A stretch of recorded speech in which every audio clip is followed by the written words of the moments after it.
네, 여러분들 안녕하세요. 시사타파의 심층분석 시작하도록 하겠습니다. 예, 오늘 2681명 시작하도록 하겠습니다. 제가 오늘 뭐니 해도 법사위 전체 회의가 있었죠. 예, 법사위 전체 회의가 있었는데 여러분들 말씀대로 오늘 최강욱 의원이 왜 이렇게 깐족되냐라고 얘기하죠.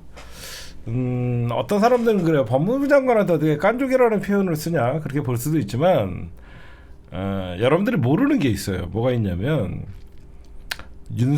문재인 정부 때 최강욱 의원님은 공직기강 비서관이었어요. 최강욱 의원님은 공직기강 비서관일 때 한동훈이는 검사였죠. 그러다 보니까 그리고 서울대 직접 후배이기도 하고 최강욱 의원님 앞에서 한동훈이가 늘 이어폰을 끼고 있었대요. 어디 다닐 때 한동훈이는 항상 이어폰을 끼고 있었는데 최강욱 의원님이 무슨 음악 들어? 이런 식으로 물어보면 뭐라 그러더라? 뭐 들어? 그럼 뭐 팟캐스트 들어요. 뭐 이런 식으로 우리 민주진보진영 팟캐스트 듣는 척. 제가 예전에 취재해 보면 그런 내용들이 좀 있었어요. 한동훈이가 뭐 우리 진영 팟캐스트를 듣는다.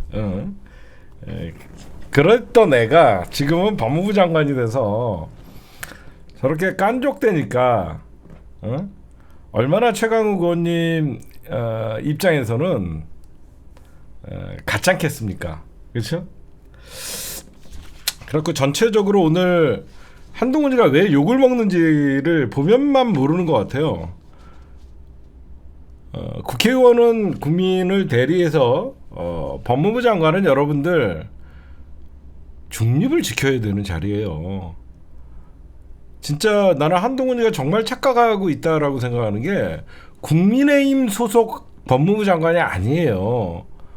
그래서 행정부 소속의 국무위원입니다. 그렇죠? 행정부 소속의 국무위원이에요. 그런데 법사위의 민주당 의원들이 질문을 하잖아요. 특활비 의혹 질문을 하면 그거에 대해서 성실하게 답변을 하면 될 거 아닙니까? 그렇죠?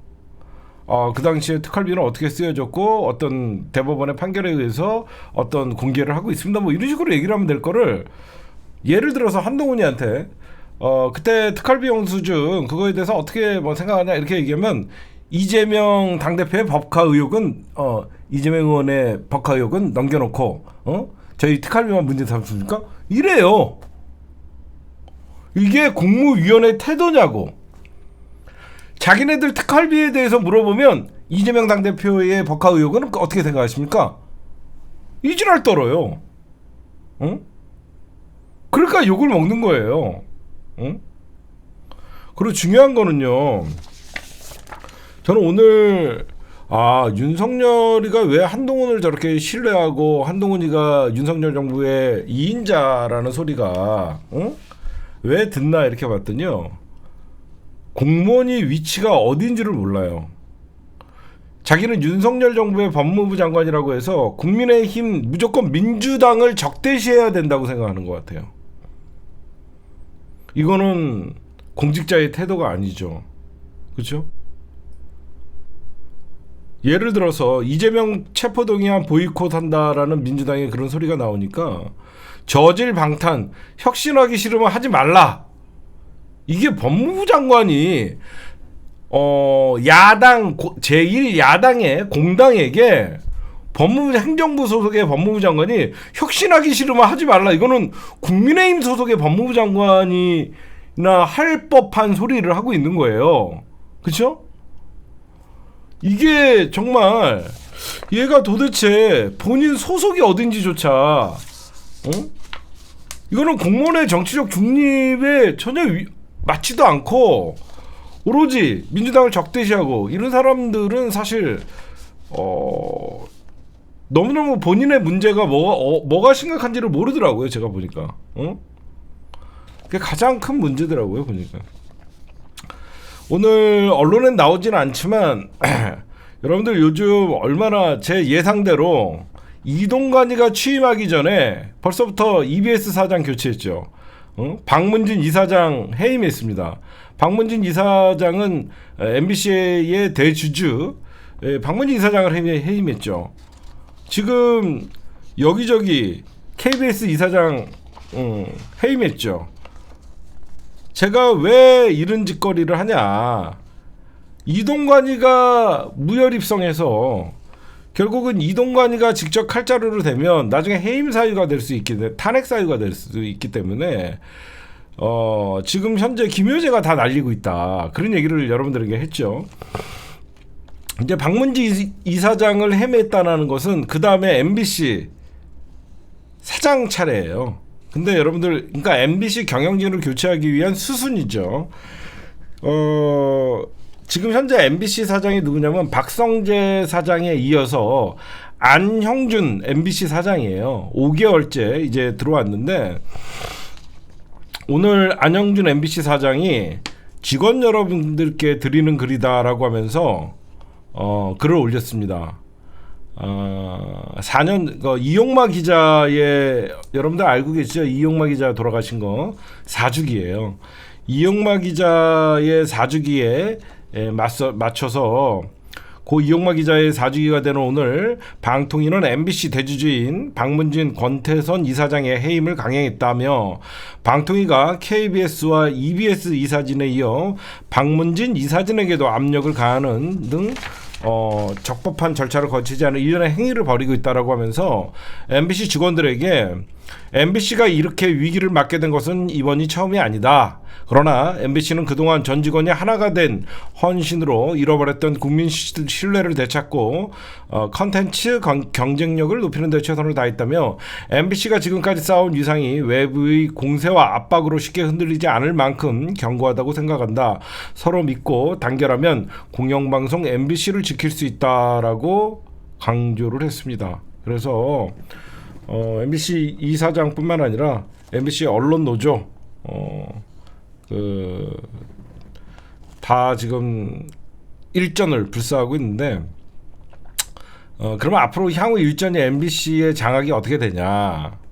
지금 오늘 박문진 이사장을 해임을 했습니다. 그렇죠? 그러면 다음 달 9월 중에 박문진 이사 해임을 할 겁니다.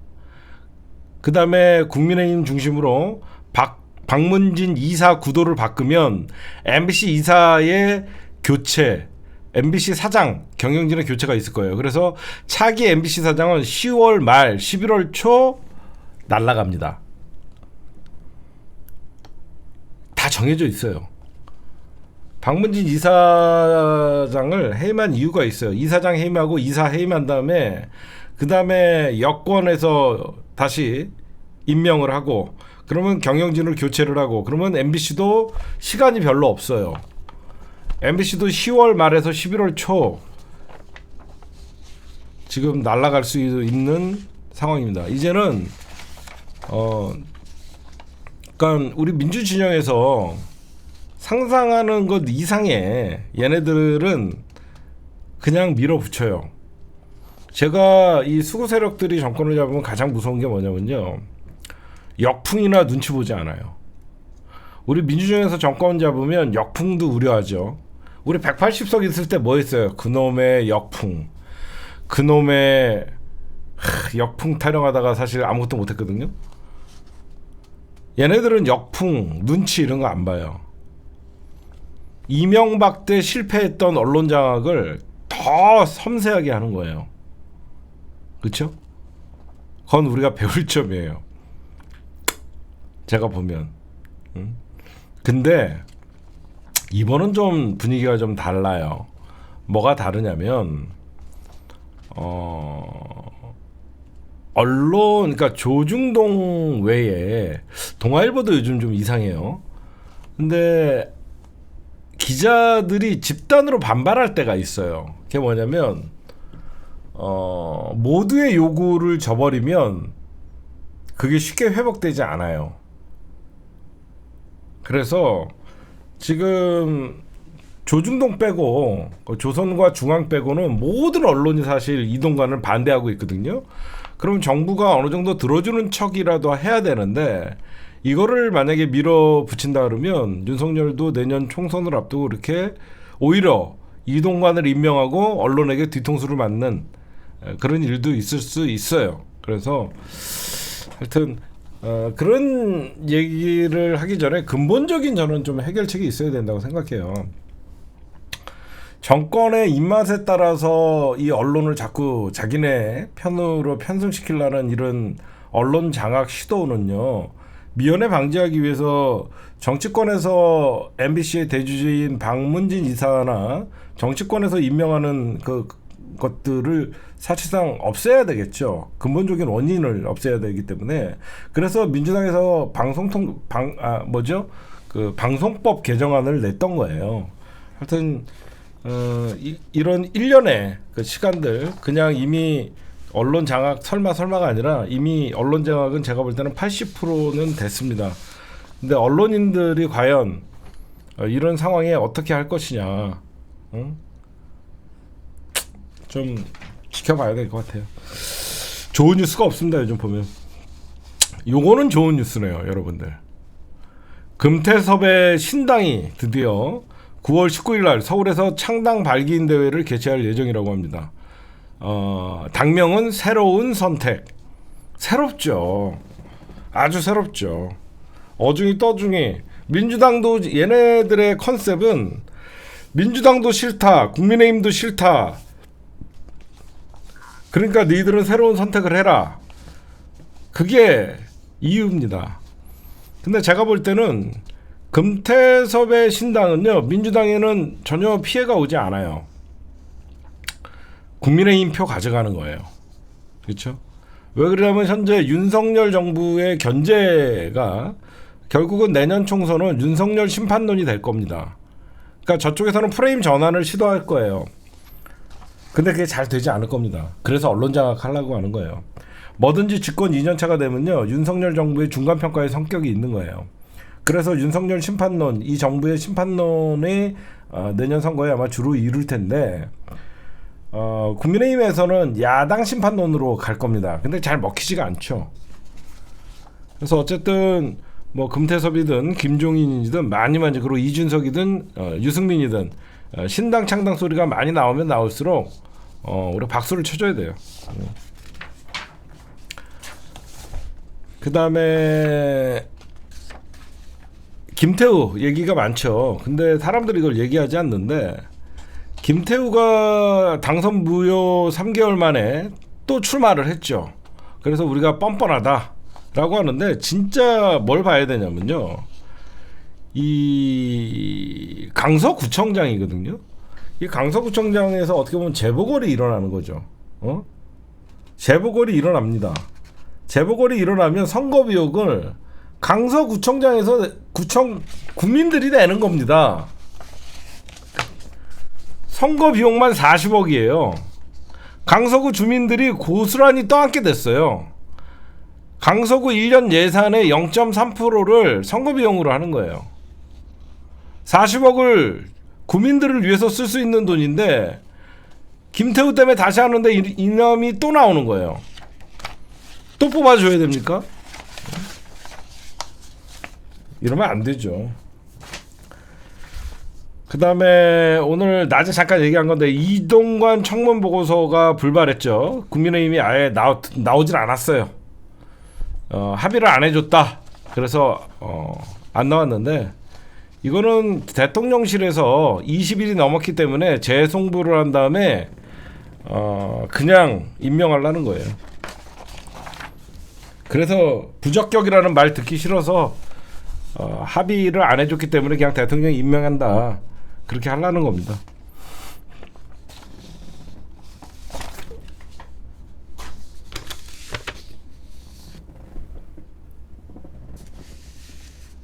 네, 오늘의 주요 단신이었습니다. 네, 여러분들, 일본이 윤석열 정부 위한다면서 방류 일정을 24일 날 거의 방류를 할 예정이라고 합니다. 앞으로 방류가 시작되면 30년에서 40년 동안 핵폐기수를 바다에 뿌린다는 거예요. 그거에 대해서 좀 말씀드릴게요.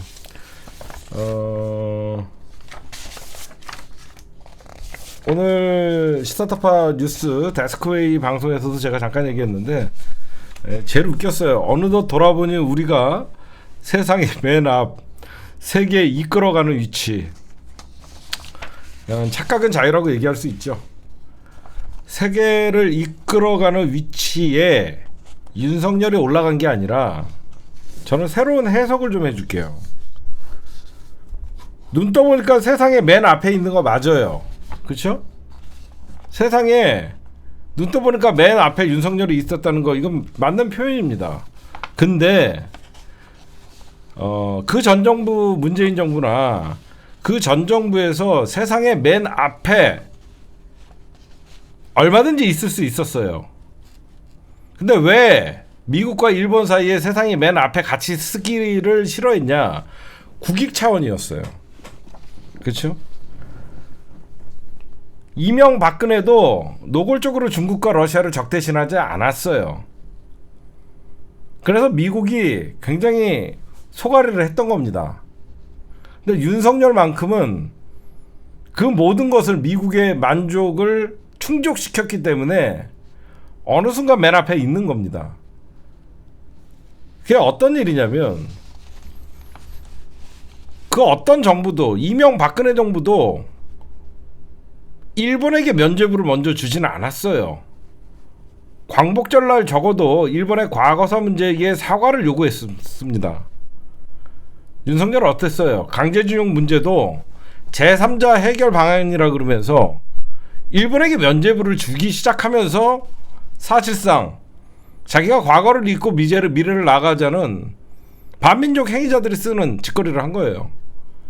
그러니까 미국에서 미일 동맹인 굳건한데 한일 동맹이 연결고리가 굉장히 느슨하다, 얇다라고 생각을 했죠. 그래서 한미일 삼각동맹이 이루어지지 않았던 거예요.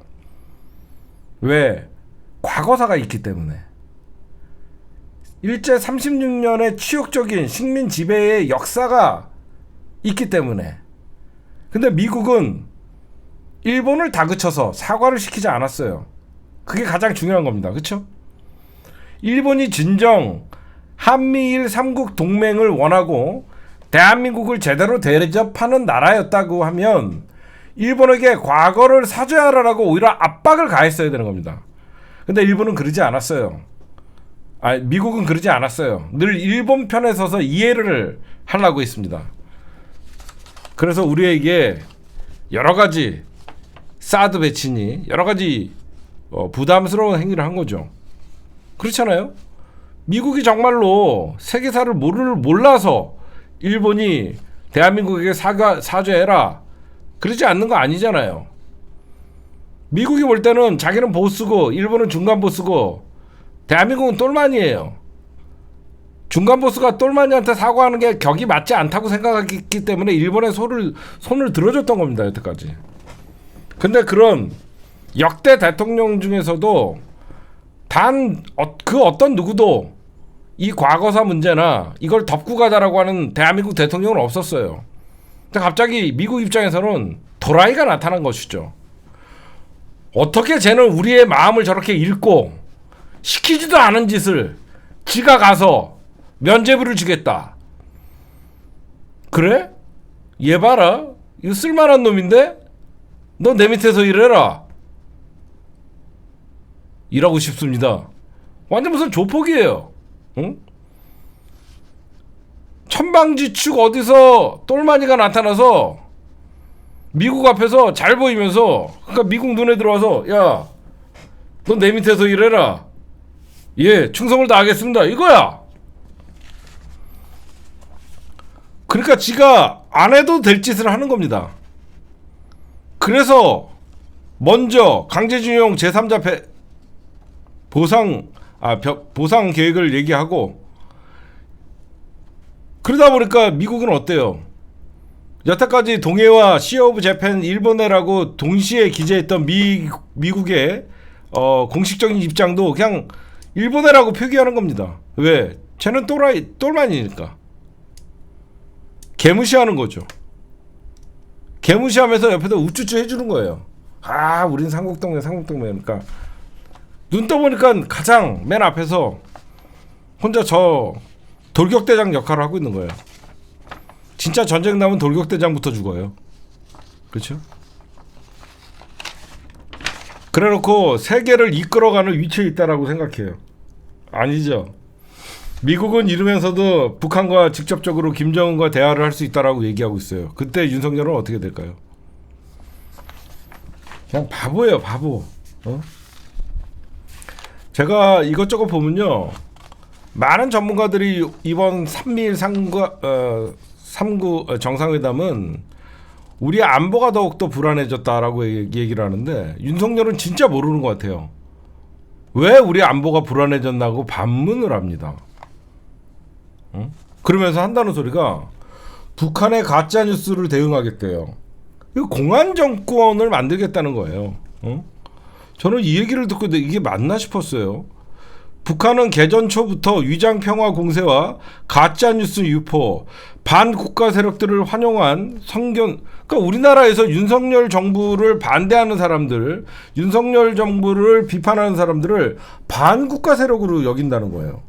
거기에 북한과 연계돼 있다는 거예요. 그래서 1년에 민주노총의 압수수색이나 간첩 무슨 국정원에서 간첩 잡았다 이런 것들이 지금 그냥 일어나고 있는 일이 아니에요. 윤석열 정부를 비판하면 그냥 반국가 세력이에요. 그런 사람들이 어떻게 보면 진짜 애국자들이에요. 잘못 가고 있는 대통령을 회초리를 드는 건 국민의 몫입니다. 근데 이런 사람들을 반국가 세력이고 선동 활동을 한다 그러면서 가짜뉴스와 위장 공세, 이건 민주당을 얘기하는 거고요. 자격이 없는 사람이에요.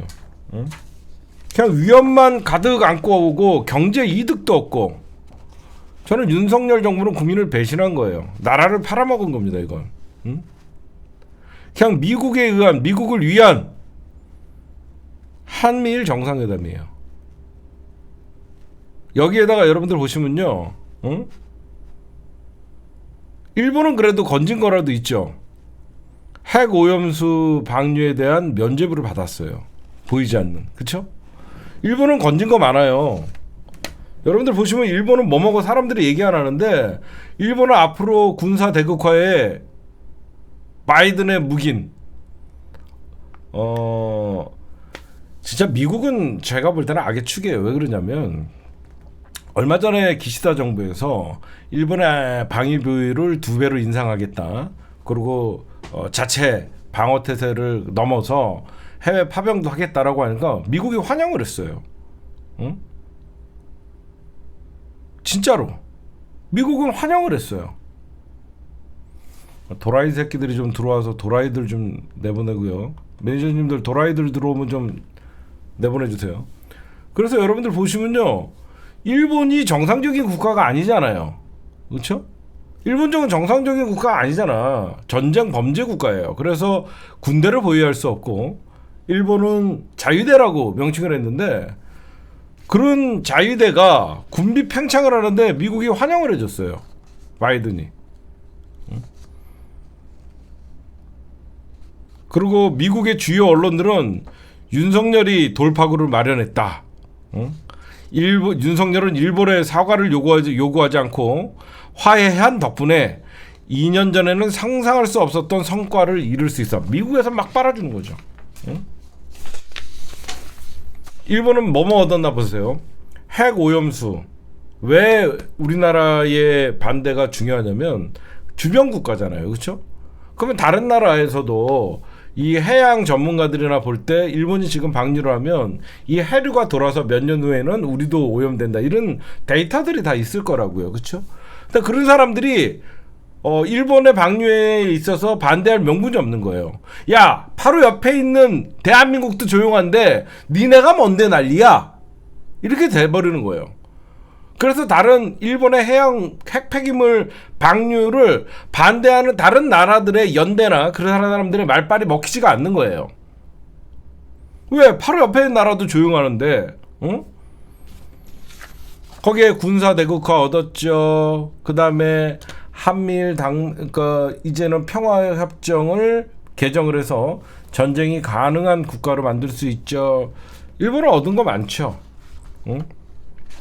거기에 한일 관계에 있어서 영토 분쟁도 독도 문제나 어떤 동해 문제도 미국이 손을 들어줬죠. 윤석열이 얻은 거 하나 있어요. 뭐 있냐?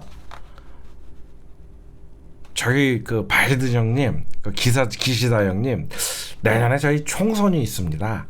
그 총선이 있는데 그 한미일 정상회담을 내년 상반기에 서울에서 하면 안 됩니까? 요거 하나 얻은 거예요. 그냥 오로지 총선 하나 때문에 일본에게는 쪽소리도 못하고 미국에게는 일본이라고 불러도 쪽소리도 못하고 오염수 방류하는 거 쪽소리도 못하고 내년에 우리 총선이 있으니까 한미일 회의를 서울에서 하자. 이거 하나야. 내가 보면 윤석열 얻은 거 많아요. 경제 제재 당할 거 아닙니까 또. 응? 그러면서 이 일본의 힘이라는 정당의 윤재욱이가 뭐라 그랬냐? 일본과 준 군사동맹 비판을 여기저기서 하니까 일본과 준 군사동맹의 최대 수혜자는 대한민국이래. 응? 이게 뭔 개 풀 뜯어먹는 소리야? 우리나라가 일본이랑 군사동맹을 맺을 이유가 뭐가 있습니까?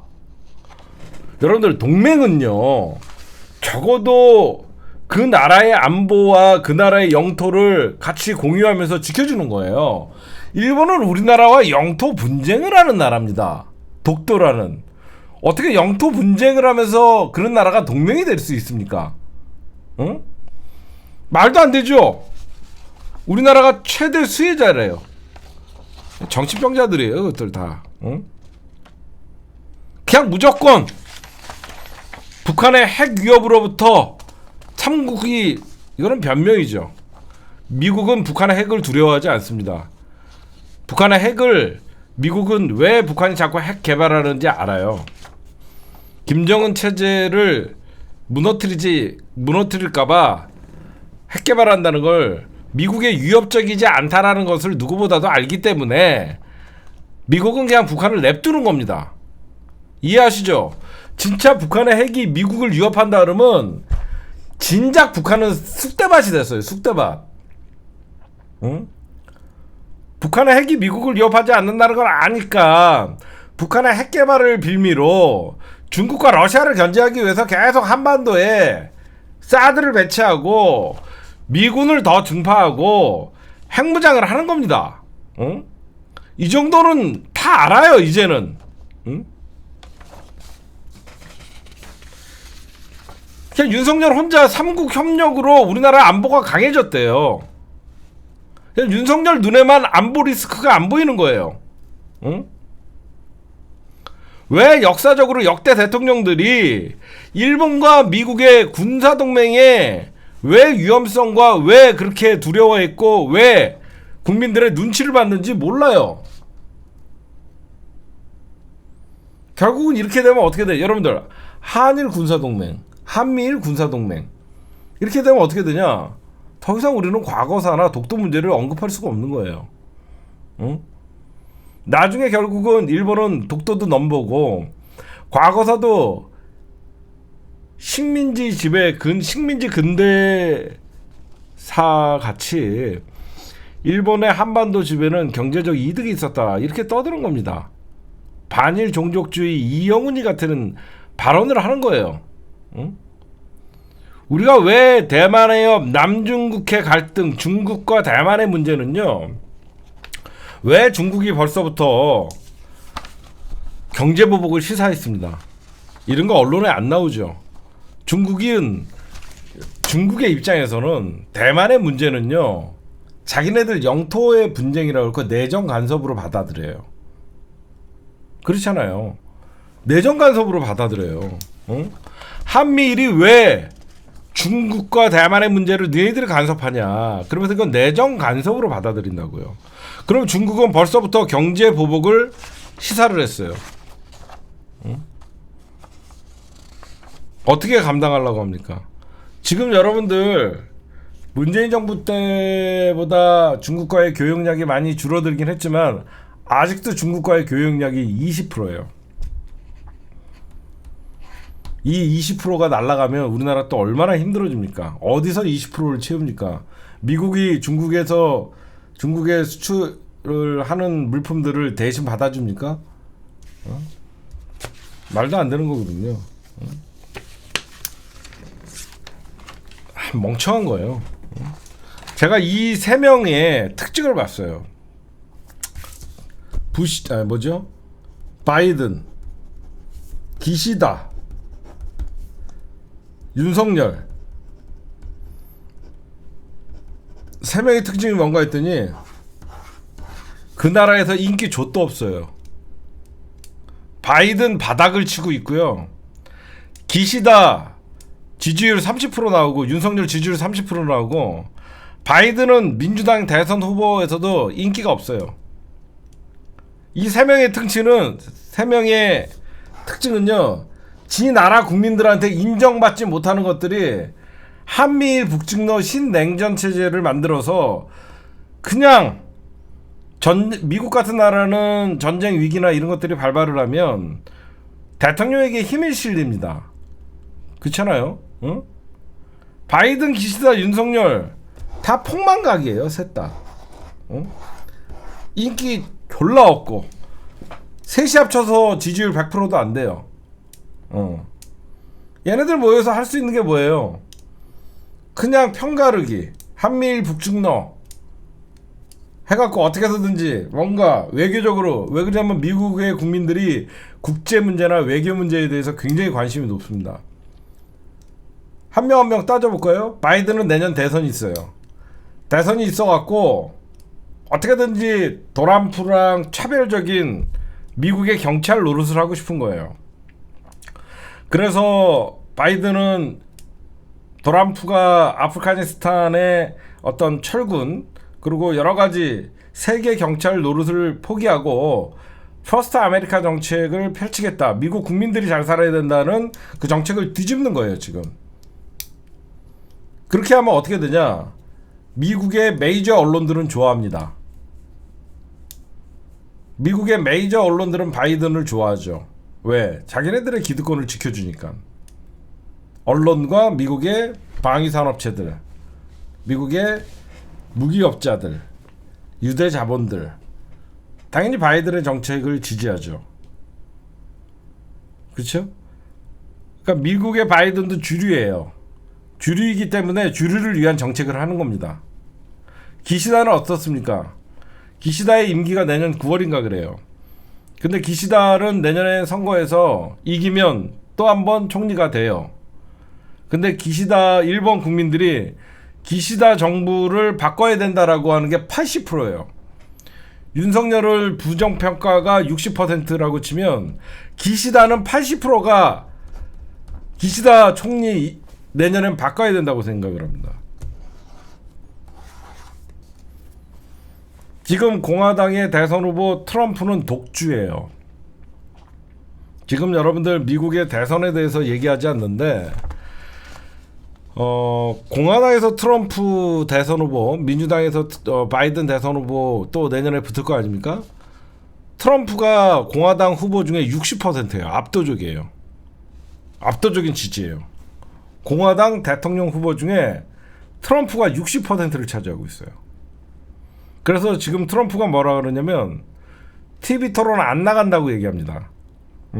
미국은 벌써 여러분들 대선이에요. 그래서 미국 공화당 대선 경선주자 독주 체제를 이어가고 있습니다. 첫 텔레비전 토론을 불참을 선언했습니다. 왜 했냐? 이런 얘기를 해요. 왜 지지율이 10%, 20%, 1% 이렇게 나오는 애들이랑 내가 토론을 하냐? 나를 공격할 거 뻔히 아는데 내가 왜 그 토론을 나가냐? 도람프의 전략이에요. 응? 그러면 어떻게 되냐?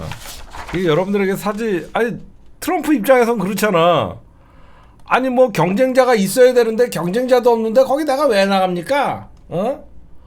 안 나가요. 나는 안 나가요. 뻔히 나가자마자 나 깔 거 뻔한데. 이거 보세요. 미국 공화당 대선 경선 주자 62% 찍었다가 떨어져도 59%, 56%. 라마스와이 뭐 10%, 얘가 가장 유력했었거든요. 론 디세틴스라고 플로리다 주지사가 막 16%, 21%까지 올라갔다가 지금 10%로 떨어졌어요. 응? 그러니까 내가 왜 얘네들이랑 토론을 하냐? 나가봐야 쟤네들 다구리 칠 텐데 나 지금 그러고 있어요. 응? 지금 62%까지도 받았었다고 지금 나오고 있죠. 그러니까 2위가 10%, 1위가 56%.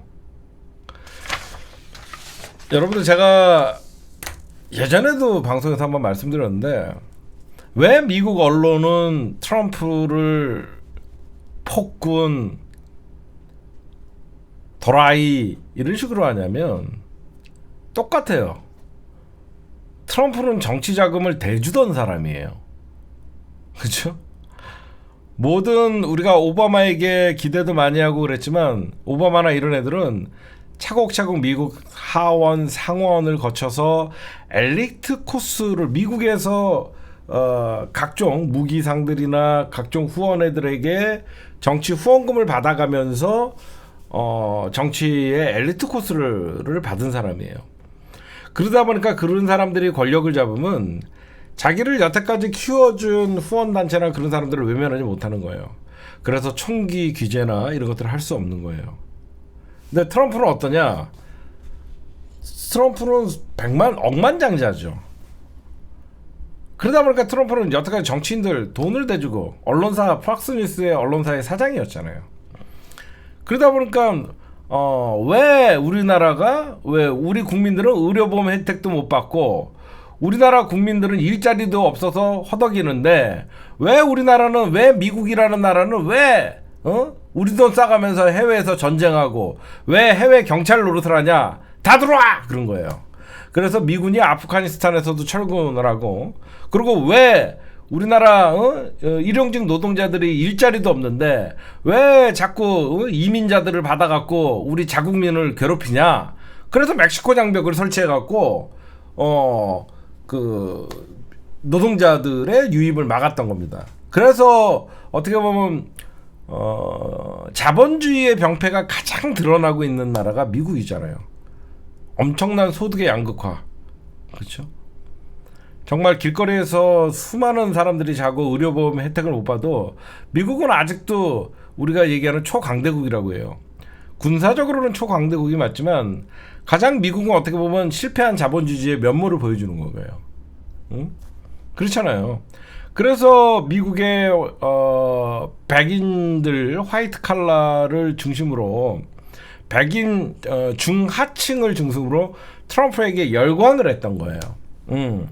여태까지 우리는 전 세계에서 가장 잘 사는 나라, 가장 강대국인 미국의 국민으로 살고 있지만 우리의 삶은 파트타임 노동자의 최저임금밖에 못 받는 내 삶이 풍족하지 않거든요. 왜? 부의 쏠림 현상이 너무나도 극명하니까. 그 원인으로는 미국의 금융자본이 가장 큰 문제였어요. 제가 이거 방송에서도 국제 문제를 몇 번 얘기했는데 미국이 소득의 양극화가 가장 심화된 게 언제냐면요. 신자유주의 80년대 도널드 레이건이 신자유주의 시대를 펼치면서 그때부터 미국의 제조업이 다 없어지기 시작해요. 80년대까지 화랑을 보이던 미국의 제조업이 다 떠나면서 미국 사람들이 일자리가 없으면서 소득이 줄어든 거예요. 그럼 미국 사람들이 그 당시에 신자유주의를 받아들이면서 왜 제조업을 붕괴시키냐면 제조업으로 벌어들이는 돈보다는 미국의 월가를 중심으로 금융산업에서 벌어들이는 돈이 훨씬 컸거든요. 그러니까 있는 부자들의 금융산업은 무한대로 지원해주면서 노동자들의 일자리는 해외로 이전을 하기 시작한 거예요. 해외로. 왜? 점점점 미국의 인건비가 비싸니까. 그래서 미국의 오히려 그 백인들의 디트로이트의 자동차 공장, 어디 미국의 반도체 공장 그런 것들이 전부 중국, 베트남, 미국의 IBM 회사 전 세계로 뿔뿔이 흩어졌던 거예요. 그럼 미국의 노동자들이 일자리가 없잖아요. 그러다가 너무 험한 일이나 그런 짓은 이민자들이 떼어주고 그래갖고 나름 백인 중산층의 몰락은 미국의 금융자본이었어요. 뚝딱 하면 수억 달러를 벌어들이는. 그래서 80년대 영화 그런 거 보면요, M&A에 관한 영화들이 되게 많았어요. 미국 금융자본의 월가의 힘. 그래서 신자유주의 시대 이후에 미국이 본격적으로 했던 일이 뭐냐면요, 이제 전쟁을 통해서 미국이 세계를 지배하는 시대는 끝났다라고 생각한 거죠. 그러면서 이제 아주 말 안 듣는 그 미국의 달러 패권을 위협하는 사담 후세인이나 중동 국가들이나 이런 몇몇을 대표적으로 손을 봐주고, 나머지 국가들은, 우리나라도 IMF는 사실상 미국에 의해서 저는 벌어졌다고 생각해요. 동맹 국가가 달러가 없는데 달러를 대주지 않는데 그게 뭐가 동맹입니까? 안 그래요? 그래서 결국은 우리나라나 우리나라는 금융시장을 개방할 수밖에 없었죠. 1998년도에. 그 전까지는 우리나라 주식의 대부분이 뭐 외국 자본이 들어오고 그런 일은 없었습니다. 1998년 IMF 이후에 본격적인 외국 자본들이 들어오면서 그 이후에 이제 뭐 삼성전자의 주식의 50%가 뭐 외국인이다. 그러면서 이제 거기서부터 많은 얘기들이 나오면서, 실질적으로 이제 언제든지 미국이 마음만 먹으면 대한민국의 주식시장이나 경제시장을 달러 패권으로 줬다 폈다 할 수 있는 거죠. 그러면 더 안전장치가 되는 거죠. 그 전까지만 해도 대한민국의 금융권이 개방이 되어 있지 않으니까, 미국이 볼 때는 좌파 정부가 들어서면 한반도에 미국의 패권이 위협받을 수도 있고, 그래서 미국이 어떤 CIA나 여태까지 무슨 대선 개입을 하는 그런 역할이 있었던 거예요. 이런 얘기를 왜 하냐면요, 이런 그 미국의 그 신자유주의 시대의 병폐, 그리고 현재 미국 국민들의 삶, 어떻게 보면 트럼프에게 열광할 수밖에 없었던 거죠. 응? 자국민 우선. 니들 외국에 나가 있던 공장 다 들어와, 면제해 줄게. 미국에서 만든 거는 미국 제품으로 해줄게 하면서, 미국의 여러분들 트럼프 때 어떤 정책을 펼쳤나 보세요. 지금 미국의 경기가 좋은 이유는요, 우리나라의 공장도, 반도체 공장, 배터리 공장도 전부 미국에서 짓게 돼 있잖아요. 그렇죠? 과거에는 미국의 공장들이 해외로 나갔단 말이에요. 근데 어때요? 미국의 공장들을 트럼프 때부터 다 불러들였다고요. 전 세계에 흩어져 있는 공장들을 우리나라한테 수출하려면 여기서 만들어. 그럼 미국의 일자리가 늘어나는 거죠. 응? 그러니까 미국 국민들은 일자리가 늘어나면 어떤 현상이 벌어요? 소득이 늘어나잖아요. 소득이 늘어나니까 미국에는 경기가 좋다는 얘기가 나오는 거죠. 지금 이왕 얘기가 나온 거 국제 얘기를 좀 하면, 지금 여러분들 석유값 오르죠. 응? 석유값이 그냥 오르는 게 아니에요. 응? 왜 석유값이 오른다고 생각해요? 석유값이 왜 오를까? 내가 어제 잠깐 얘기해줬잖아. 지금 석유값이 왜 오를까? 응? 세계 경기가 좋지 않아요. 세계 경기가 안 좋으면 석유 소비량이 줄어들잖아요. 그럼 석유값이 싸져야 되는데 왜 석유값이 오를까? 그렇지 않아요? 전 세계가 경기가 좋으면 공장이 많이 돌아가고 막 그래갖고 석유 수요가 많이 벌어지면 석유값이 올라갈 수 있어요. 그렇죠. 제가 어제 먼저 사우디와 러시아의 감산을 얘기했어요. 그렇죠? 오페크 플러스라고. 근데 여러분들이 보시면요, 왜 그러면 사우디와 러시아가 감산을 하는지를 봐야 돼요. 내년 미국 대선 때문에 감산을 하는 거예요. 그런 것도 봐야 돼요. 왜 그러냐면 사우디도 이제 미국의 패권에서, 현재 사우디의 국왕이 과거같이 미국과 종속적인 동맹관계를 유지하고 싶어 하지 않아요. 미국의 대선을 앞두고 나서 바이든이 가장 중요시하는 게 물가예요. 물가. 그렇죠? 바이든이 가장 지금 신경 쓰고 내년 대선을 앞두고 잡고 싶어 하는 게 물가예요. 그래서 미국의 연준이 계속 금리를 올리는 겁니다. 미국의 물가를 잡기 위해서. 그럼 미국의 물가를 잡기 위해서는 기본적으로 선행되어야 될 게 석유의 안정이에요. 근데 여러분들이 보셔도 사우디나 러시아 입장에서는 우크라이나 전쟁은 사실상 우크라이나와 러시아의 전쟁이 아니라 미국과 러시아의 전쟁에 우크라이나가 대리전을 하는 거예요. 그렇죠? 러시아나 사우디도 트럼프가 집권하기를 원해요. 내년 미국이 대선을 앞두고 바이든이 석유 유가가 안정되고 미국의 어떤 그 물가가 떨어지고 그러면 국민들이 바이든 정치 잘한다 막 이렇게 박수를 쳐줄 수 있다고요.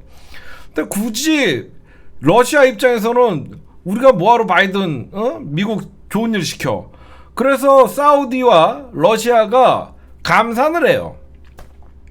그 감산하는 이유 중에 또 하나는 뭐냐면 러시아와 오페크 러시아의 석유는 $60 이상을 못 받게 해놨어요. 근데 여러분들 러시아도 어마어마한 석유가 매장돼 있죠. 러시아는 왜 타격이 없냐면요. 러시아의 석유의 수출을 대부분 중국과 인도에서 소비를 해요. 어마어마한 인구들을 갖고 있는 중국과 인도에서 러시아의 석유를 대부분 다 소비를 해줘요. 그래서 사우디의 어떤 저런 오일 파워를 막기 위해서 최근에 미국이 우리나라에게 야 이란 자금 동결 풀어줘 보셨죠? 왜 그러지? 예전에는 문재인 정부에서도 이란과 사이를 좀 돈독하게 하려고 했는데 미국의 제재 때문에 이란에게 우리가 석유값을 줘야 되는데 그것도 못 주게 했었거든. 근데 갑자기 미국이 이란의 석유 자금을 풀어줘라. 왜 그러냐? 이란도 어마어마한 석유가 있잖아요.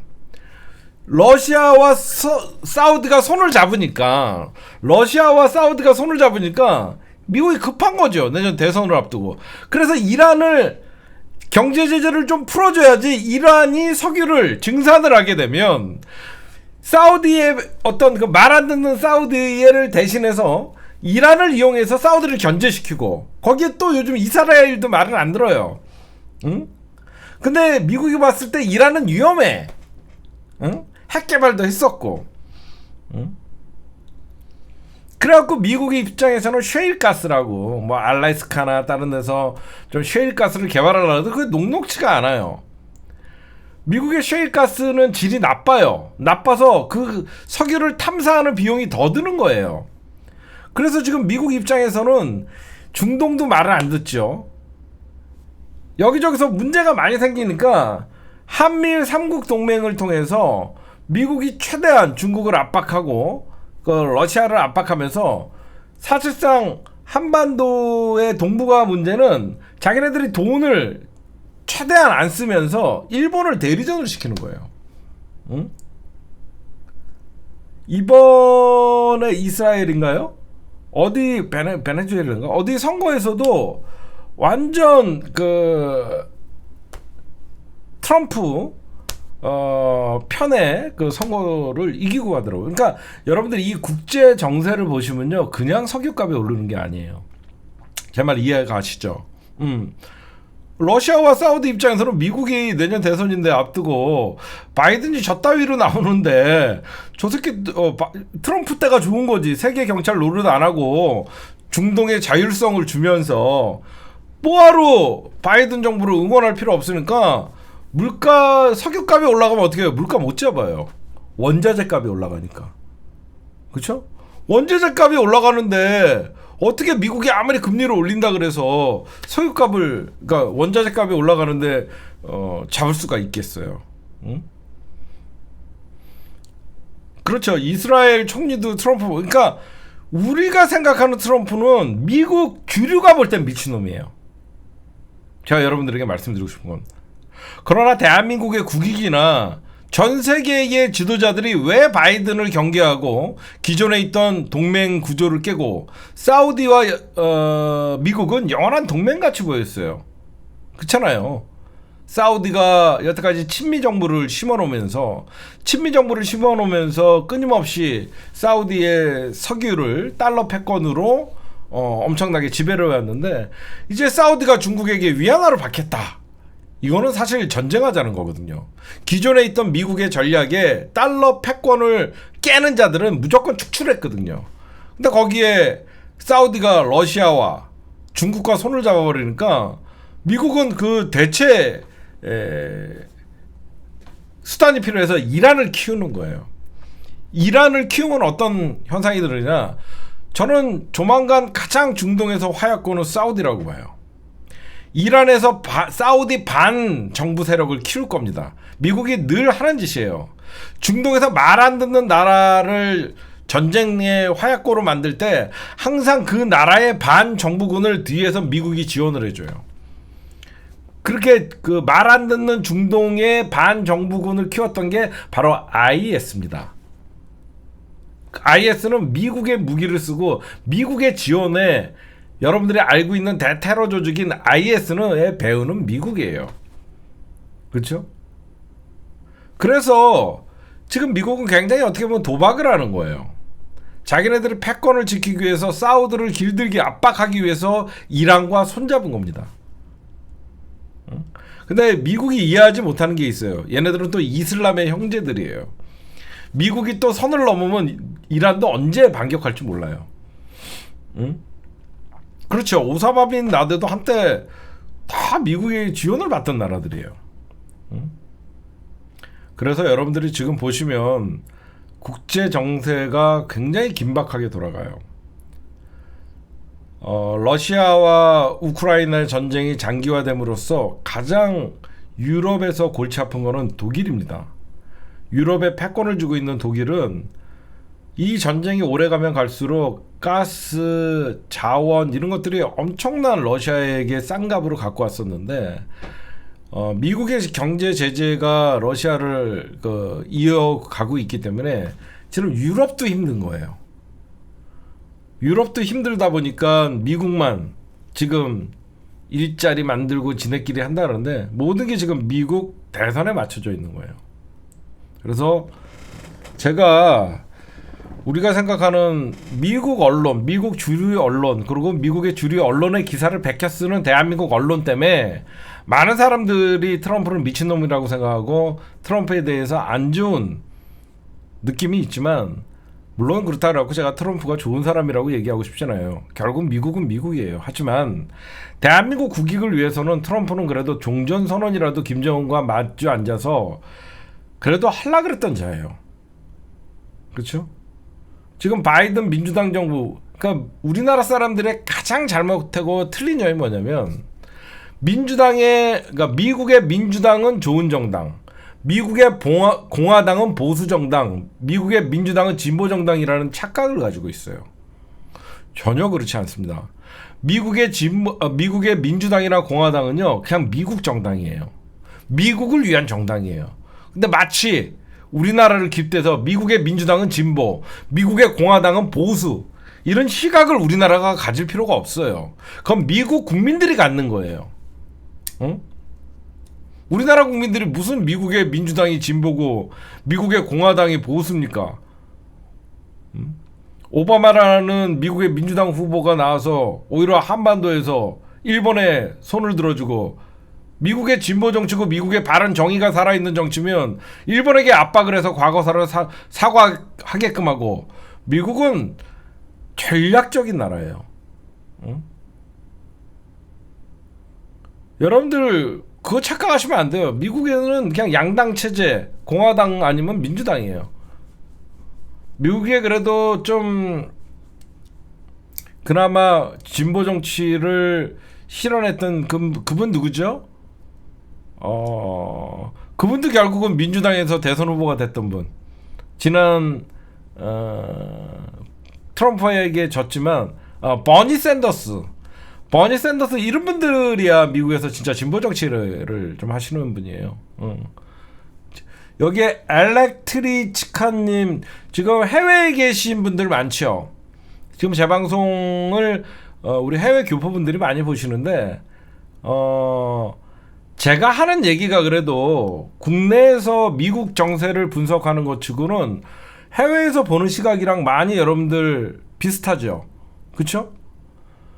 국내에서 미국을 바라보는 시각을 적어도 저는 저 정도의 시각을 가지고 미국의 정치를 바라봐야 된다고 생각해요. 개인적으로는. 그놈의 미국의 주류 언론의 빨대 같은 소리 듣고 그런 주류의 언론을 듣고 우리나라의 일반 사람들을 보면 트럼프를 미친놈이라고 생각해요. 진짜로. 그거는 아니다.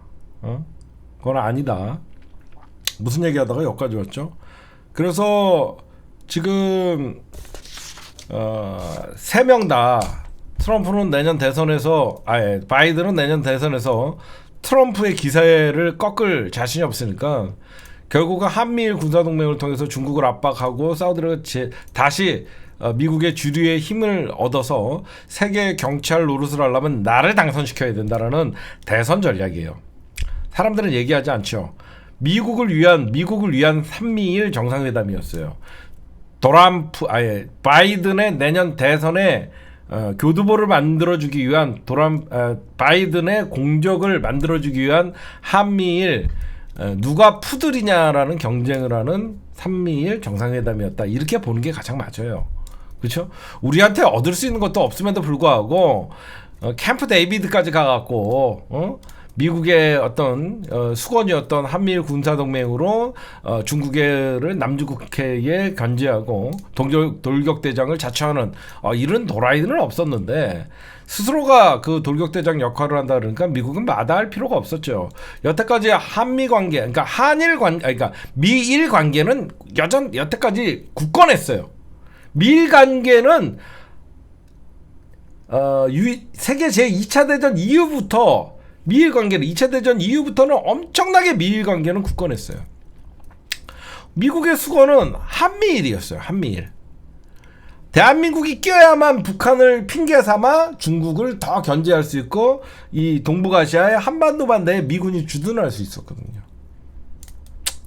그거의 수건 사업을 이번에 바이든의 내년 대선을 위한 푸들들이 가갖고 조금이라도 도움을 준 것이고 기시다도 사실상 내각이 실질적으로 내년에 바뀌어야 된다라고 하는 게 일본 국민들의 80%의 요구입니다. 그렇죠? 그러다 보니까 일본 국민들 중에서는 일본의 전쟁을 할 수 있는 정상적인 국가를 물론 평화헌법이 지켜야 된다라는 일본의 어떤 지식인들도 있지만 일본의 극우 정치를 대변하는 거예요.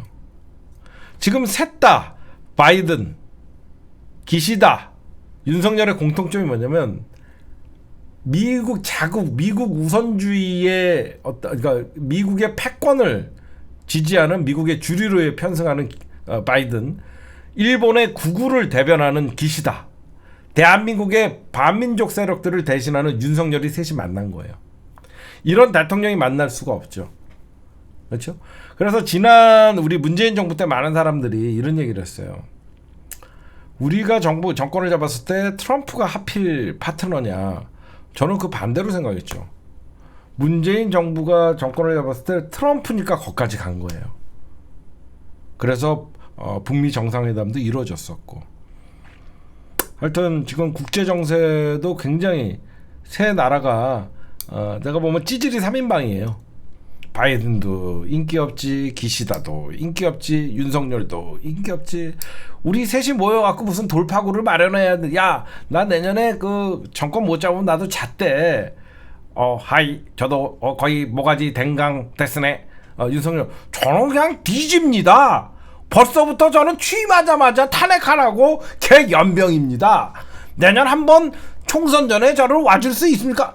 셋 다 지금 거의 그렇잖아. 저는 취임하자마자 날 퇴진하라고 난립니다. 저는 내년 총선 지면 그냥 모가지 댕강입니다. 기시다도 그렇지, 윤석열도 그렇지, 바이든은 재선 희망이 없지. 셋이 만난 거야 그냥. 그래갖고 그냥 우리 셋이 뭉쳐야 된다. 찌질이 동맹한 거야 이거. 응? 근데 내가 보면 만약에 미국도 내년에 트럼프가 수성을 하고 미국이 내년 대한민국 총선에서도 민주당이 압승을 하고 그 다음에 일본도 기시다가 아닌 정권이 만약에 바뀐다 그러면 일단 트럼프가 되면 또라이 일로와 그러면 저도 한반도 평화에 관심이 있습니다. 그러니까 너는 믿을 수가 없어요. 그러면 오히려 트럼프의 특징이 뭐냐? 이재명과 얘기할 수 있어요. 그렇잖아요. 아니면 문프를 찾아갈 수가 있다니까. 너는 인정 안 해요. 너는 바이든 파트너, 마이 파트너, 미스터 문 하면서 내가 볼 때는 바이든은 그러고도 남아. 진짜로 바이든은 그러고도 남아. 왜 그러냐면 너는 김정은을 적대시했잖아. 나는 한반도의 종전을 위해서 그래도 북미 정상은 사실 제가 가장 역사적으로 아까웠던 장면이 뭐냐면요. 트럼프는 진짜 종전 선언을 할 마음이 있었어요. 진짜로. 그래서 거기까지 왔던 거고 김정은도 달려갔던 거고. 미국의 주류가 종전 선언을 막은 거예요. 정확히 보면 검사들을 이용해서. 이런 것까지 사람들은 얘기를 안 하는데 제가 미국의 정치를 분석을 해보면 국내 정치도 분석하지만 그 당시에 바이든은 분명히 종전선언에 마음이 있었고 트럼프는 종전선언에 마음이 있었고 트럼프의 최고의 염원이 뭐냐면 노벨 평화상이었어요. 노벨 평화상이었는데 트럼프가 왜 종전선언을 못했냐? 그 시간에 미국에서 검사들이 트럼프의 선거 캠프를 수사하고 있었어요. 그래서 트럼프 입장에서는 이 회담을 깰 수밖에 없는 시나리오를 만들었었어요. 제가 볼 때는. 그거 여러분들 기억나시죠? 트럼프가 회담에 집중하지 못하고 미국의 검사들이 인사청문회 하는 데 집중하고 있었거든요. 그 검사를 움직인 건 미국의 주류예요. 국정조사였죠. 국정조사. 국정조사에서 미국의 그 도란프의 최측근이 그 발설하는 내용에 따라서 굉장히 중요한 도란프의 탄핵 사유가 나올 수도 있는 거였거든요. 그래서 바이든이 제가 알기로는 김정은과의 북미 정상회담할 때 오로지 그 미국 청문회에 집중이 돼 있었다는 얘기가 있었어요. 그래서 저 청문회를 덮으려면 이 판을 엎는 수밖에 없었다는 그 당시에 전략이 있었다라는 생각이 있었어요. 그래서 제가 지나고 보면 참 도란프의 재선 그리고 우리가 비록 정권을 뺏겼지만 결국은 저는 반미주의자가 아닙니다. 저는 모자도 USA에 있어요. 대한민국 전 세계에 어떻게 보면 경찰 노릇이라는 거는 미국의 패권, 즉 미국의 말을 듣지 않으면 여태까지 수많은 전쟁을 일으켰고 저는 아직도 한반도의 통일을 가장 가로막는 건 좀 미국이라고 생각해요. 그럼 미국의 편승에서 남북을 적대시하면서 권력을 유지하는 윤석열 이런 한반도 반통일 세력들 그 사람들이 반민족주의자들이고 민족을 반역한 자들이 그 이후에 기득권을 잡았기 때문에 본인들은 통일보다 지금의 분단 상황이 자기네들의 권력을 유지하는데 가장 좋은 거니까. 기시다도 대한민국의 통일을 바라지 않죠. 윤석열도 바라지 않죠. 바이든도 바라지 않죠. 그러니까 이렇게 한미일 삼국동맹으로 신냉전 체제로 가는 것이다.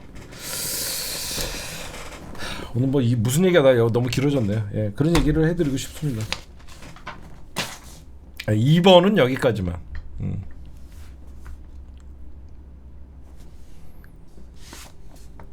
에다가 방류 일정을 얘기 안 했네요.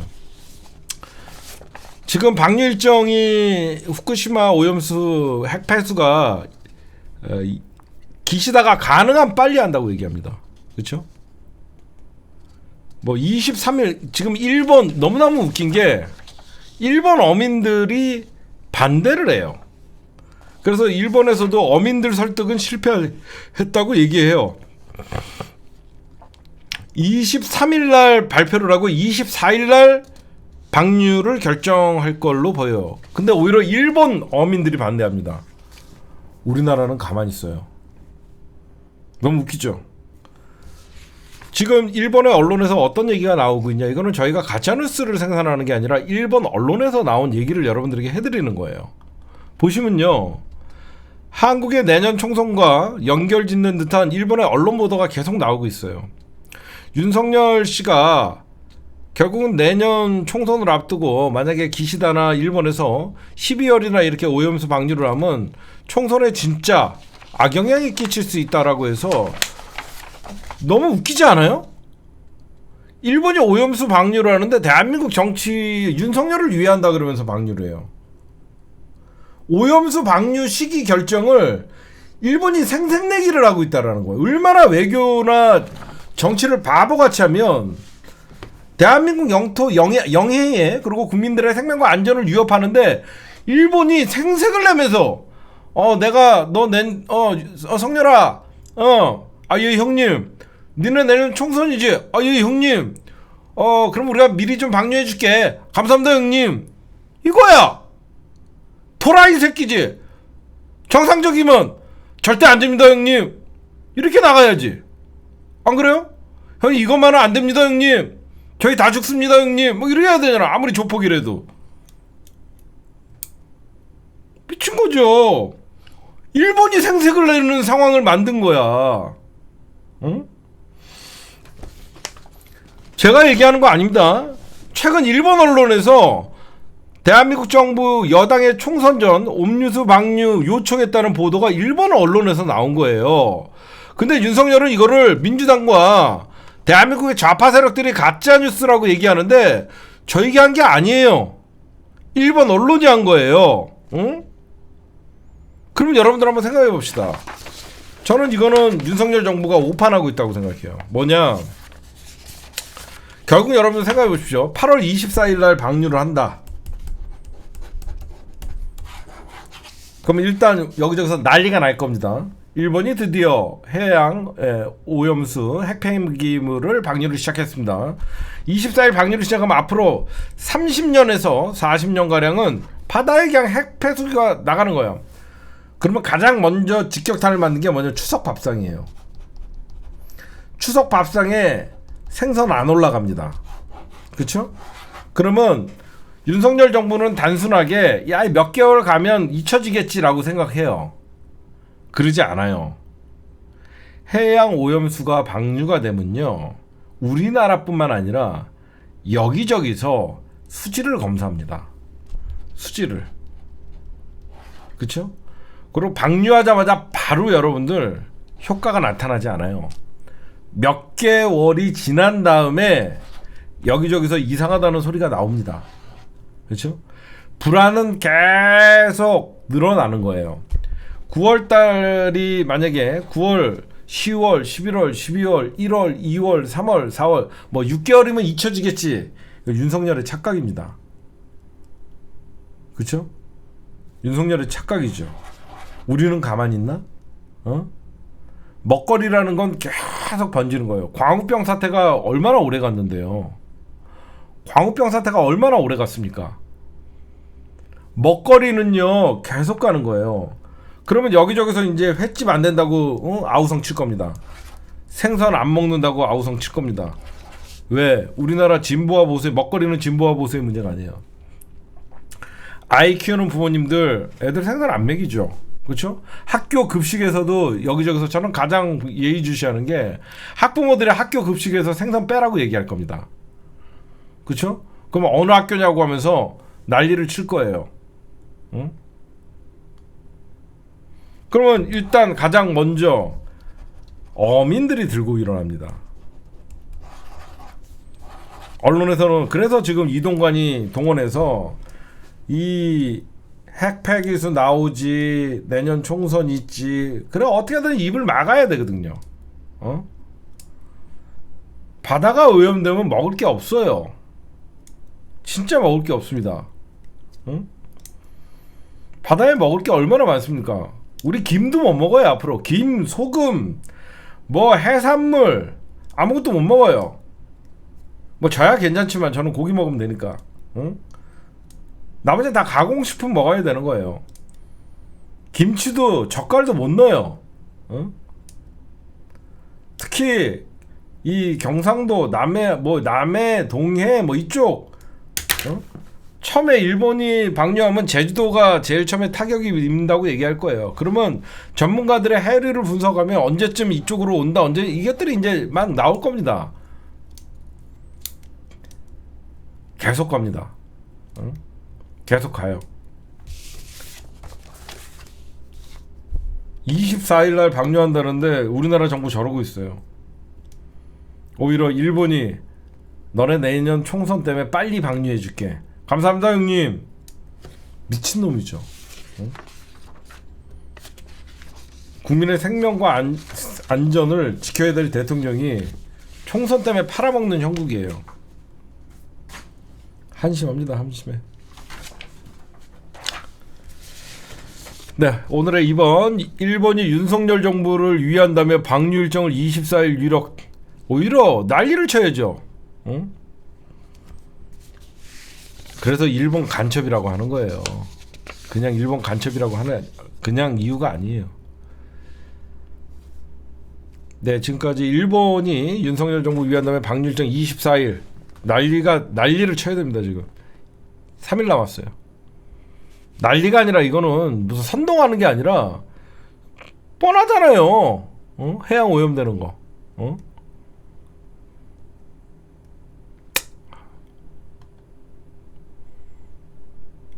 네, 여러분들 노골적인 정치 검찰. 여러분들 제가 아까도 얘기했지만 검찰이 왜 영장 청구를 시기를 조율합니까?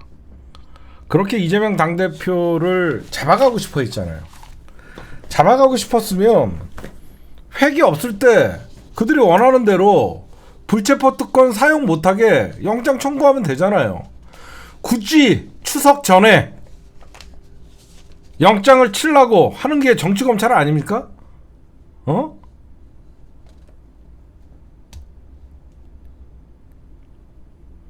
이게 진짜 제가 이게 진짜 6개월 거의 작년 12월 이재명 당대표 처음 영장 칠 때부터 자네들은 결국은 시간 끌다가 총선 전에 이재명 10월 전에 시나리오대로 이재명 당대표 날리고 이재명 당대표 날리면서 민주당 분열시키고 그때부터 제가 늘 추석 전을 보고 있다 저것들은. 응?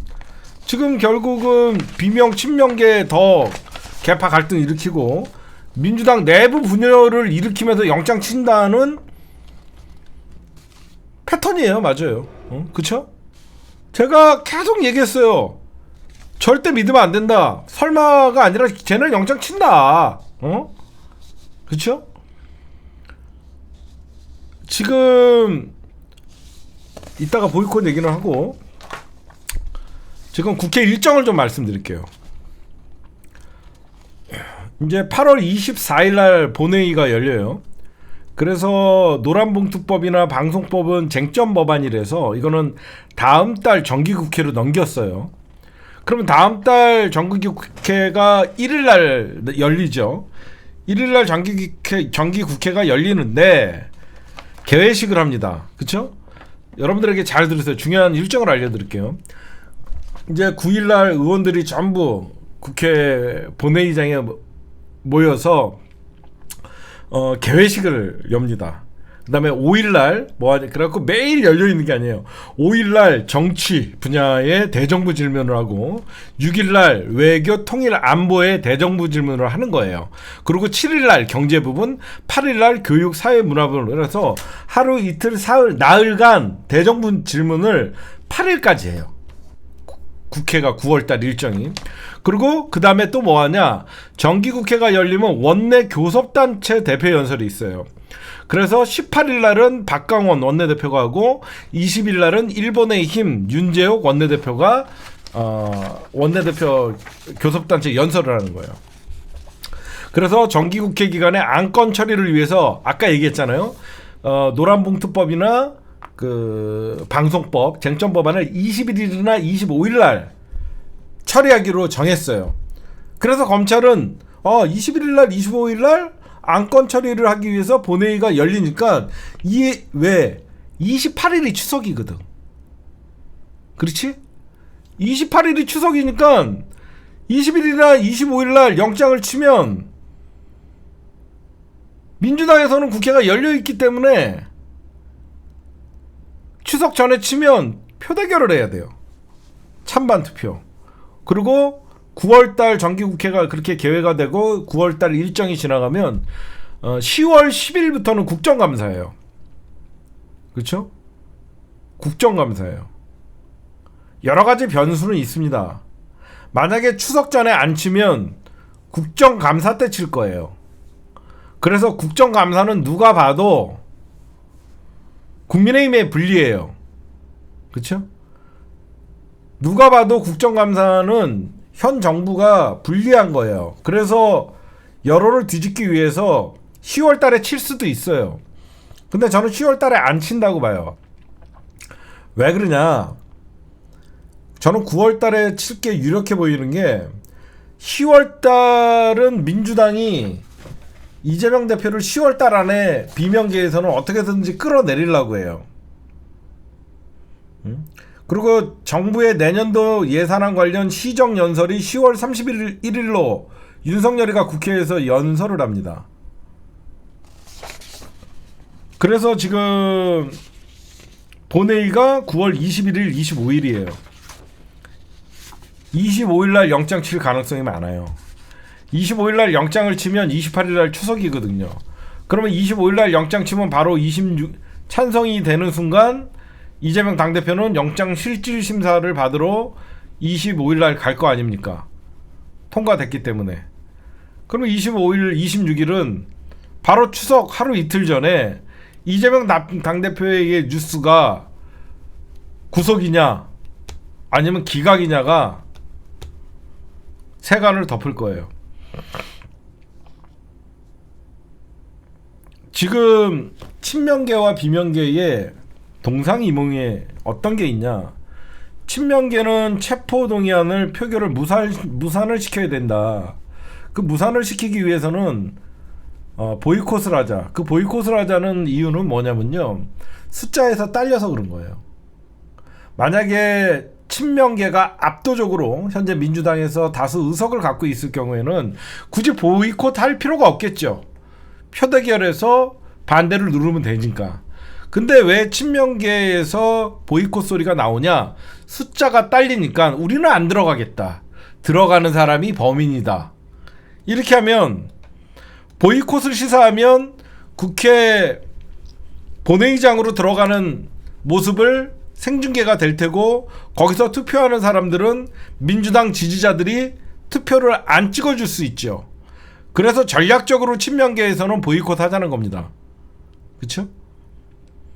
그래서 비명계가 보이콧을 반대하는 거예요. 첫째, 표대결의 온도차예요. 친명계는 보이콧하자. 아니다. 비명계는 이재명 당대표가 체포동의안을 포기하겠다, 불체포특권을 포기하겠다라고 했기 때문에 그거는 우리 당에서 말 뒤집는 것이다, 안 된다라고 얘기하는 것이고, 그 다음에 최악의 경우 친명계에서는 플랜 B, 이재명 당대표가 구속되더라도 당대표를 유지해야 된다.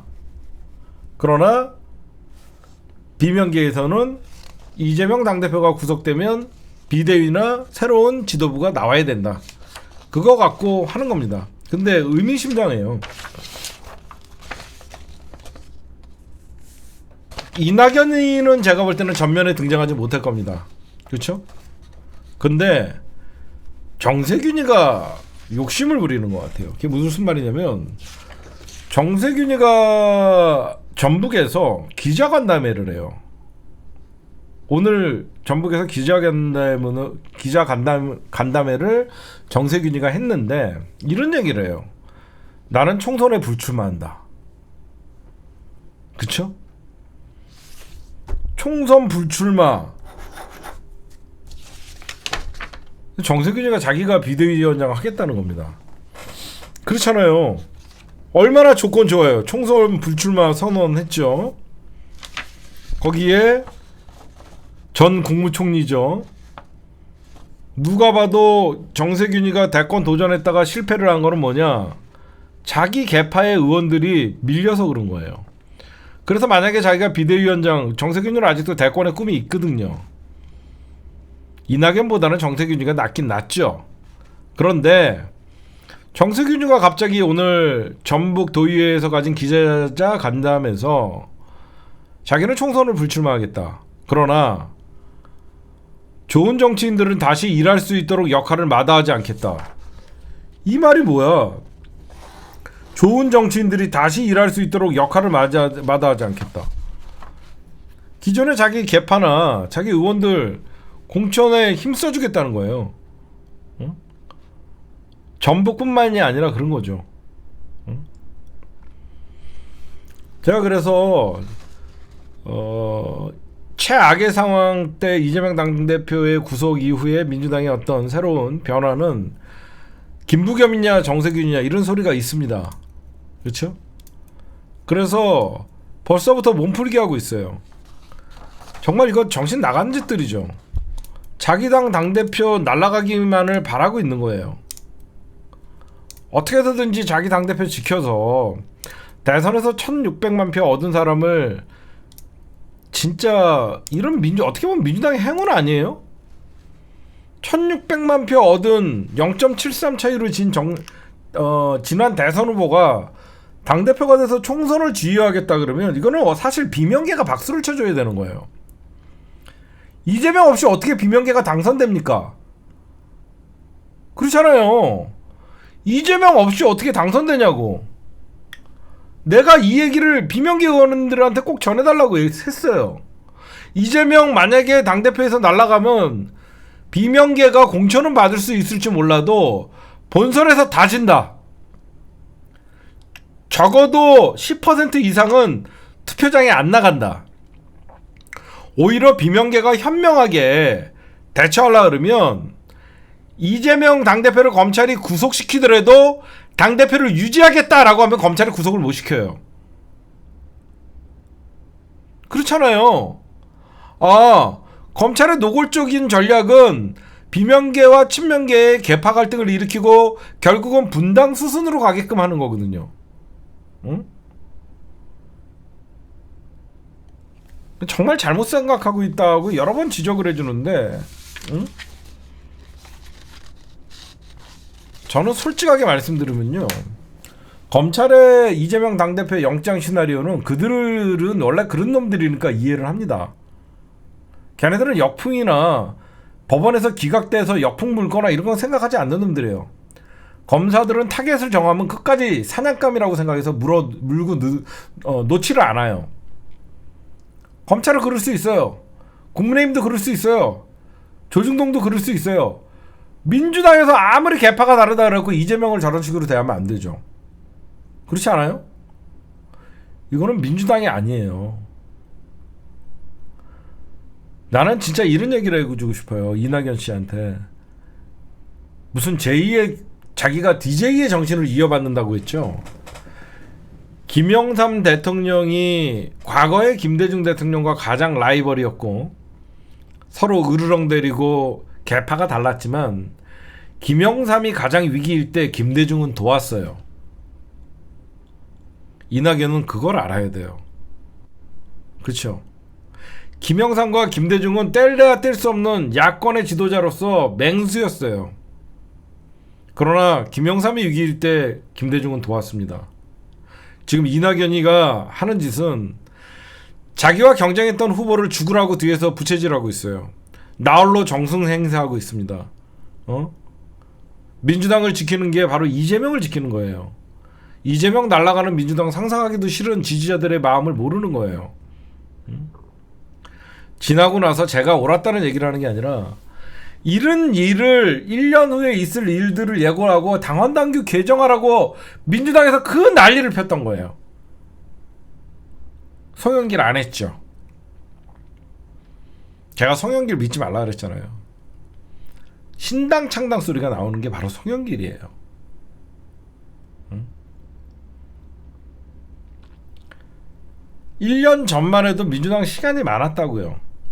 당헌당규 개정에서 이재명 대표 영장 칠 거 뻔하니까 영장을 치더라도 정치 탄압에 의한 대표가 거리 시에는 대표직을 유지할 수 있도록 만들고 여러 가지 대의원제나 이런 것들을 정상화를 만들어 놨으면 민주당이 갈등을 겪을 리가 없는 거예요. 그래서 제가 오늘 낮에 이 얘기를 한 겁니다. 이재명이 승부수를 던져야 된다. 이재명 당대표 이제는 승부수를 던져야 됩니다. 뭐냐? 체포함 부결이냐 가결이냐 이런 거는 이재명 당대표는 놔야 돼요. 뭐냐? 이재명 당대표가 민주당 의원들에게 저 때문에 갈등 겪지 마십시오. 저는 어차피 핵이 아닐 때는 영장 실질 심사를 받기로 마음 먹었습니다. 라고 얘기했거든요. 비명계에게 대의원제 정상화 표의 등가서 1대1을 받으라고 던지고 내가 내 발로 가겠다라고 승부수를 던져야 돼요. 이게 이재명 당대표가 살 길이에요. 그러면 절대 비명계가 이재명 체포 동의안에 동의하지 못합니다. 그렇죠? 대의원제 1대1로 정상화시켜라. 내 발로 검찰을 법원 출두할게. 의원님들께서는 갈등하지 마셔라. 승부수 던져야 돼요. 그렇게 되면 대의원제의 표가 정상화되는 순간 비명계는 이재명 다음에 어떤 전당대회를 해서 하더라도 비명계가 당권을 잡지 못해요. 이번에 이재명 당대표를 구속시키기 위해서 검찰의 시나리오는 이미 가동이 되고 있고 비명계는 어떻게 보면 검찰과 손잡았다 그래도 과언이 아닙니다. 자기네 당대표를 표대결하자고 하는 저 짓거리가 검찰과 한통속이라는 소리예요. 그렇죠? 그래서 제가 말씀드리는 거예요. 이재명 당대표 승부수를 던져라. 혁신안 통과시켜야 지금 혁신안을 밀어붙이고 내가 내 발로 영장 실질심사 받겠다. 이걸로 바꿔야 돼요. 그러면 이재명 당대표를 함부로 못합니다. 민주당 안에서. 그죠? 이재명 날렸더니 정청래가 오면 더 골치 아프거든 저쪽에서. 그렇잖아. 그러면 차라리 이재명이 낫다가 되는 거예요. 혁신안 받아들여라. 이거 통과시키면 우리 민주당 의원들 찬성표 던져달라. 오히려 이재명 당대표가 내가 직접 영장 실질심사 받고 불체포 특권 포기한다고 했으니까 어차피 이재명 당대표는 자기가 말한 거 책임도 지는 것이고 민주당을 위해서 선당 후사의 모습을 보여줄 수 있기 때문에 이재명 당대표가 승부수를 좀 던져야 된다고 생각해요. 무조건 보이콧만이 성사가 아니에요. 왜 그러냐면 친명계에서는 당연히 부결시키려고 보이콧이라도 하자고, 이건 당연히 당대표를 위해서 할 수 있는 말이지만 그게 안 통하면 더 개망신이에요. 그렇지 않아요? 보이콧 하자고 했는데 친명계 의원들 30-40명 빼고 100명이 만약에 본회의장으로 들어가면 거기서 만약에 통과가 되는 수가 벌어지면 이재명 당대표는 구속돼서 당권을 유지할 힘이 없어지는 거예요. 만약에 구속되더라도. 그렇죠? 근데 이재명 당대표가 친명계 의원들도 저는 법원에서 영장 실질심사 당당히 받겠다고 하고 전부 찬성표 던져달라 그러고 스스로가 실질심사를 받으면 법원에서 구속을 시키더라도 이재명 당대표는 당권을 유지할 수 있어요. 무슨 말씀인지 아시겠죠? 조중동이 일제히 민주당에서도 벌인 이재명이 아니라 이재명 당대표 모든 짐을 지고 영장 실질심사 받겠다. 그게 뉴스가 되는 거예요. 그래서 이재명 당대표가 구속이 되더라도 비명계에서 이재명 물러가 나가라는 소리는 못하는 거예요. 그렇잖아. 이재명 당대표가 당당하게 법원 검찰의 요구를 받아들였고 법원에 가서 영장 실질 심사를 받았고 기각이 되면 역풍이 맞는 거고 검찰은 기각되는 순간 아예 정치 탄압 수사가 되는 거고 역풍 맞는 것이고 이재명 당대표 입장에서는 던질 만한 승부수죠. 그쵸? 구속되더라도 비명계한테 사퇴하라는 소리를 압박을 받을 수는 없죠. 스스로가 검찰과 맞서고 법원과 맞섰으니까. 끝까지 무슨 보이콧하자 뭐 이런 식으로 하다가 비명계가 반란을 일으켜갖고 그럼 거의 당이 쪼개지는 것이고. 제가 볼 때는 지금은 승부수를 한번 던져야 된다고 생각해요.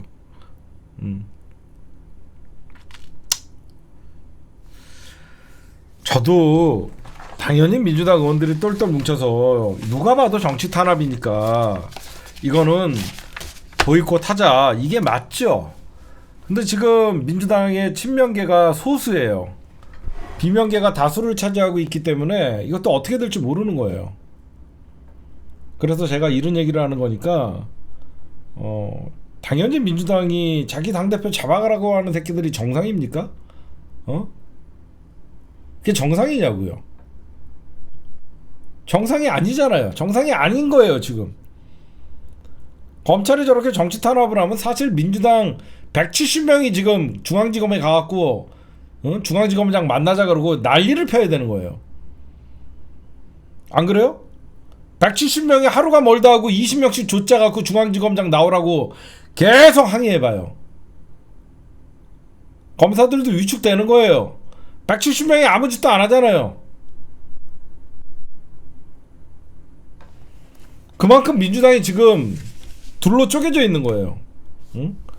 170명이라는 어마어마한 국민들을 대의하는 국회의원들이 중앙지검장 나오라 그러면서 170명이 몰려가 봐요. 안 나올 수 있나? 이게 왜 그러냐? 대의원제 믿고 하는 거예요. 대의원들만 잡고 있으면 자기 공천엔 이상이 없으니까 저렇게 뻐기는 겁니다. 그래서 이재명 당대표는 설사 구속이 되더라도 앞으로 저런 비명계나 저런 개파 정치들을 없애기 위해서라도 대의원제표를 권리당원과 1대1로 만드는 거를 비명계에게 요구를 해야 됩니다. 그래야만 개파 정치 없어지고 당원들만 보고하는 정치인들이 생기는 거예요.